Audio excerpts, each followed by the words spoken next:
ఒక జస్టిస్ కోసం వచ్చాము. బేసికల్గా ఏంటంటే అందరూ గర్ల్స్ జాగ్రత్తగా ఉండాలి అంటారు, కానీ అబ్బాయిలకు మాత్రం ఎవరు చెప్పట్లేదు వాళ్ళు ఎలాంటి వాళ్ళు ఏంటో అనేది. ఇప్పుడు ఆడపిల్లలు జాగ్రత్తగా ఉండాలి అంటే వాళ్ళకి బయట లోకం లేదా, వాళ్ళు తిరగకూడదా, అంతేగాని అబ్బాయిలకు మాత్రం ఎవరు చెప్పట్లేదు. ఒక యువతే ఇంకొక యువతిని కాపాడాలి.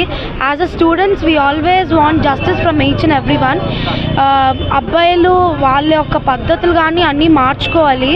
At the same time girls కూడా అంతే ధైర్యంగా ఉండాలి. ఇలాంటివి అవుతున్నాయి కదా అని వాళ్ళు భయపడడం కానీ లోపల ఉండిపోవడం కానీ కాదు. At the same time girls స్ట్రాంగ్గా ఉండి పైకి వచ్చి ఇలాంటి యొక్క సిచ్యువేషన్స్కి అగెయిన్స్ట్గా ఉండాలని కోరుకుంటున్నాము. అట్ ద సేమ్ టైం అబ్బాయిలు కూడా ఇలాంటి అరాచకాలు ఆపేయాలి. అట్ ద సేమ్ టైం వాళ్ళు కూడా ఒక మదర్ నుంచే వచ్చారు. అట్ ద సేమ్ టైం వాళ్ళు కూడా సిస్టర్స్ అనేవాళ్ళు, కజిన్స్ అనేవాళ్ళు ఉంటారు. వాళ్ళైతే ఒకటి, మిగతా అమ్మాయిలు అయితే ఒకటి అనే